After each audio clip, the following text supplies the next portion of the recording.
This is the second of a three-part video about Lightroom. Here's how I import my photos into the photo library.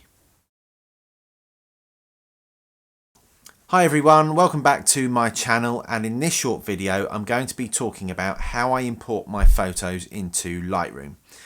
I've had lots of messages and requests asking about this, so this is the second of a three-part series I'm doing all about file handling in Lightroom. If you haven't seen part one, go back and watch that. It covers how I organise and catalogue my photo library. Part 3, coming next time, will cover exporting images from Lightroom.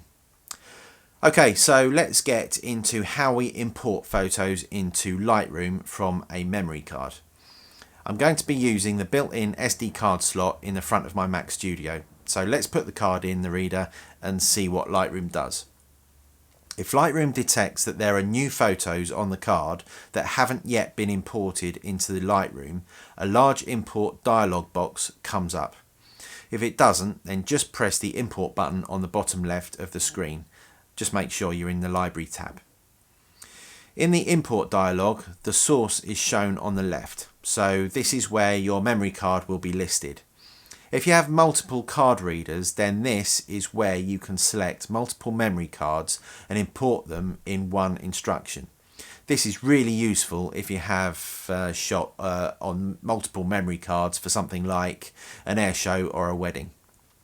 Then in the center you can select or deselect which photos you want to import or skip. And over on the right hand side is, for want of a better description, the set of instructions you want Lightroom to perform on those photos. So file handling is all about what previews you want and making second copies for backup. Personally, I have Lightroom build standard previews and smart previews, and I don't make second copies because for my Lightroom setup, my photos are backed up in a completely different way. The next section allows you to rename your files if you want to. Sometimes I use this function, sometimes I don't, and sometimes I rename them later. The next section, labelled Apply During Import, is very useful. If you have presets saved in the Develop module, this section gives you the opportunity to automatically apply one of those presets to all the photos included in the import process. So, for example, if you have a standard style of Aviation edit, you can apply it to the RAW at this stage during the import process to reduce the overall workload later. That's really useful. Now, before we go any further, at the top of the screen, you want to make sure you have the correct option selected. You can select Copy as DNG if you want your RAW files converted to DNG format during the import process. Now, that's a whole other conversation to have, which is beyond the scope of this particular video. But personally, I choose to leave all my photos in the original Canon CR2 or CR3 RAW format. The next option is Copy, and this is the one that I use. It simply copies the images from the memory card onto the hard disk. The third option is Move. Now, sometimes you can use this, sometimes you can't. It depends on your computer setup and the location of your files. Move actually moves the photo files from one location to the destination, and this may be useful if your photos are already on the hard disk. I have no use for this function. Likewise, Add is the fourth option, and that means your photo files are left untouched in their current location as simply added to the Lightroom catalogue. So for me, copying from the card to the hard disk in the original Canon RAW format is the best option for me. So I leave it on the second option, which is Copy. Next up is to tell Lightroom where you want to put the photos.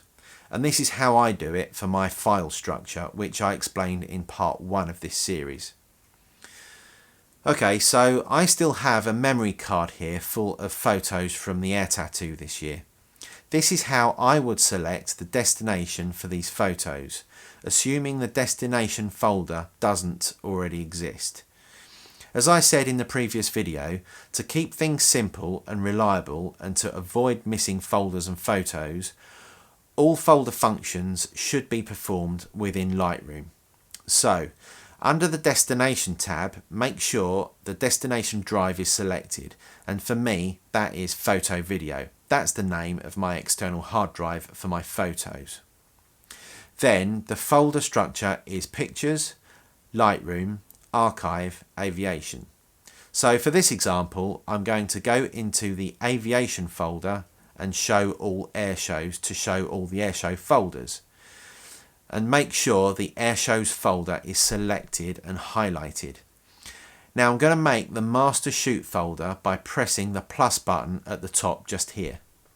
Select the new folder and the system dialog box will appear, allowing you to create a new folder.